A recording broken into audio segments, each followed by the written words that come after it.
In 1936, in a small concrete cage in Hobart Zoo, a strange animal paced back and forth.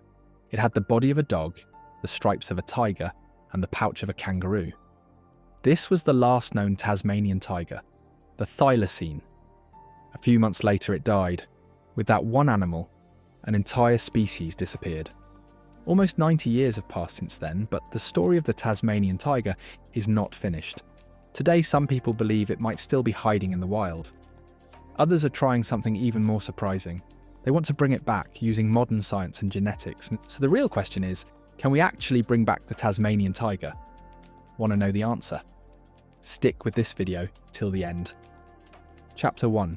The Last Tiger in a Cage. To understand what we're trying to bring back, we first need to know what we lost. The Tasmanian tiger, or Thylacine, once lived in Australia, Tasmania, and New Guinea. It was about the size of a medium dog, with sandy fur and dark stripes across its back and tail, which is why people called it a tiger. But it was not a tiger at all. It was a marsupial, like a kangaroo or a koala, and the females carried their young in a pouch. The Thylacine was a top predator. It hunted at night, moving silently through the bush in search of small animals like wallabies and birds. It had a long, stiff tail and a jaw that could open wider than most dogs. For thousands of years, it was part of the natural balance of the island. Indigenous people lived alongside thylacines for a very long time. They knew this animal and included it in their stories. But everything began to change when European settlers arrived in Tasmania in the 1800s, bringing their own animals, their own fears, and their own way of using the land. Chapter 2. Meet the real Tasmanian tiger. When settlers came to Tasmania, they brought sheep and other livestock. It did not take long for a problem to appear. Farmers reported that their sheep were being killed, and they blamed the strange striped animal they saw in the distance. The Thylacine quickly gained a bad reputation as a sheep killer. Instead of studying the problem, the Tasmanian government made a harsh decision. It offered money for every Thylacine that was killed. Hunters and farmers were paid for bringing in skins and bodies. The Thylacine became a target, not just a wild animal but a source of income. At the same time the island was changing, forests were cut down for farms and towns. Other animals, including dogs and possibly dingoes, competed with Thylacines for food. There is also evidence that disease may have spread through the already small population, making things even worse. By the early 1900s, Thylacines were rare in the wild, yet the hunting and trapping continued. In 1930, the last known wild Thylacine was shot by a farmer. 6 years later, in 1936, the last captive Thylacine died in Hobart Zoo, reportedly after being left outside without shelter. There was no serious plan to protect the species, no large breeding program, no emergency rescue effort. An animal that had survived for thousands of years disappeared in just a few human generations. Extinction did not come from a natural disaster, it came from human choices. Chapter 3. Meet the real Tasmanian tiger. On official lists, the Tasmanian tiger is marked as extinct. But in people's minds, it never completely vanished. From the 1930s until today, stories about possible sightings have continued to appear. Drivers on empty roads at night, farmers walking their land at dawn, and hikers deep in the forest have all reported seeing an animal that looked like a thylacine, striped across the back, with a stiff tail and an unusual way of walking. Government departments and wildlife groups have collected hundreds of these reports over the years. Some witnesses give detailed descriptions. Others share short, uncertain memories of something strange moving just beyond the light. In recent times, scientists and enthusiasts have used camera traps, hoping to catch a clear image of a living thylacine. So far, no photograph, body, or DNA sample has been accepted as proof that the thylacine still survives in the wild. Most scientists believe that if a real population had remained, we would have found more solid evidence by now. Bones, roadkills, or unmistakable images. Still, the idea that the Tasmanian tiger might be hiding somewhere touches something deep in us. It reflects a hope that extinction might not always be final, that nature might sometimes protect a secret.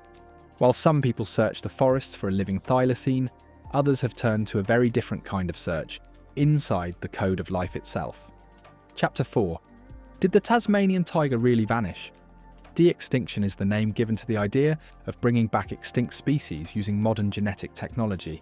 It sounds like something from science fiction, but serious scientists and companies are now working on projects that aim to revive animals like the woolly mammoth, the dodo, and the Tasmanian tiger. For the Thylacine, the story begins in museum collections. Around the world, preserved skins, bones, and specimens sit in drawers and jars. Inside those old tissues, fragments of DNA remain. Although this DNA is damaged and incomplete, it still holds valuable information. Researchers at the University of Melbourne managed to sequence the genome of a young thylacine using such preserved material. They read millions of fragments of DNA and used computers to assemble them into a complete genetic map. Over time, they improved this map, filling gaps and fixing mistakes. What they created is not a living animal, but a detailed digital blueprint of thylacine DNA. The next step is to connect this blueprint to a living body. To do that, scientists look for a close relative that is still alive. In the case of the thylacine, one of the closest living relatives is a small marsupial called the fat-tailed dunnart. This tiny animal looks nothing like a tiger, but its DNA has enough similarities to make it a good starting point. Using gene editing tools like CRISPR, researchers aim to take cells from a living animal and gradually change their DNA to match the thylacine genome more closely.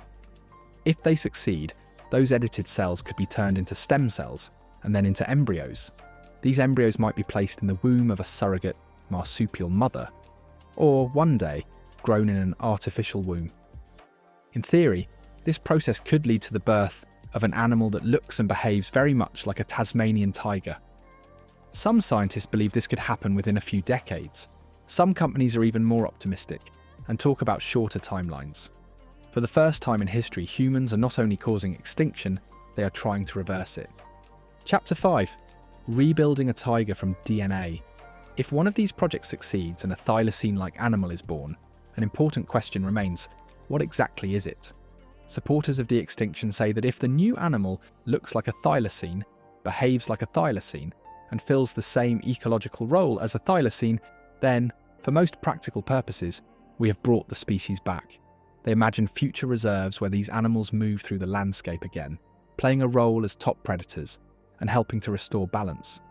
But many scientists and ethicists urge caution. They point out that DNA from museum specimens is not perfect. Even if we create an almost complete genome, there are many things we still do not fully understand, such as how certain genes are switched on or off during development, or how early experiences shape the animal's brain and behaviour. A lab-created thylacine would grow up in a very different world from the original. It might carry small bits of DNA from modern animals used in the process. It would not learn from wild parents that had lived and hunted in Tasmania for generations. In this sense, it would be a new, engineered creature that is very close to the original thylacine, but not exactly the same. This leads to a debate over language. Should we call such an animal a resurrected thylacine, or something like a neo-thylacine, a new version inspired by the past? The name may sound like a small issue, but behind it lies a much bigger problem. Are we truly undoing extinction, or are we designing a new animal in the image of one we destroyed? Chapter 6. Is this really a Tasmanian tiger, or something new? Beyond the science, there is an emotional and moral side to this story. For some people, de-extinction is a way to make up for past mistakes. Humans played a major role in wiping out the Tasmanian tiger. The idea that we could use our technology to correct that damage is very powerful.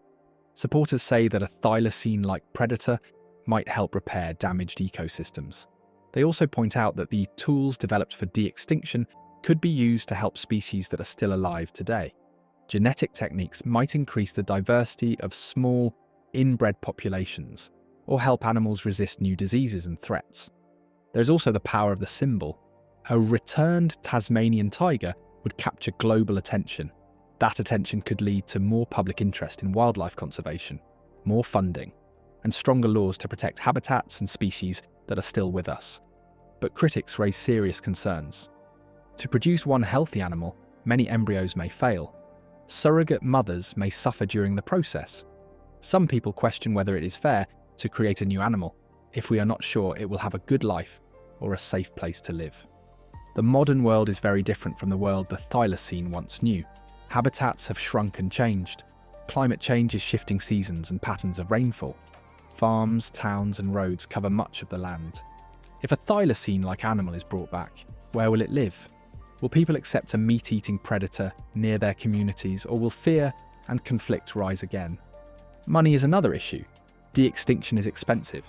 Many conservationists argue that the same funds could do more good if they were used to protect the thousands of species that are currently threatened but not yet gone. They worry that de-extinction could distract from the urgent work of saving the living. At the heart of these arguments is a deep question about our relationship with nature. Are we learning to be careful and responsible, or are we once again letting our power grow faster than our wisdom? Chapter 7. Saving the Past or Playing God. The last Tasmanian tiger died alone in a small cage, with no one fully realising that it was the end of its kind. Today we live in a world where that ending might not be final. In laboratories and research centres, people are trying to read the Thylacine's faded genetic code and turn it back into muscle, fur, and bone. If one day a striped marsupial walks again under the Tasmanian sky, it will be one of the most dramatic moments in the history of science. But it will also be a test for us.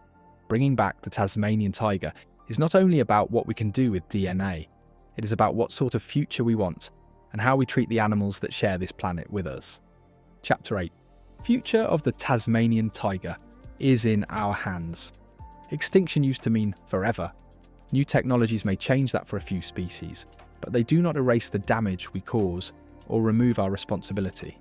If we choose to bring back an animal, like the Thylacine, we must be ready to care for it, to protect it, and to avoid repeating the mistakes that destroyed it in the first place. In the end, the story of the Tasmanian tiger, whether it remains a memory, becomes a myth, or returns in a new form, will say as much about us as it does about the animal itself. So, what do you think? If scientists could bring back the Tasmanian tiger, should they do it? Would it be a beautiful second chance, or a dangerous step too far? Share your thoughts, and if you want to see more stories about lost animals and the science that surrounds them, remember to like this video, subscribe and join us next time.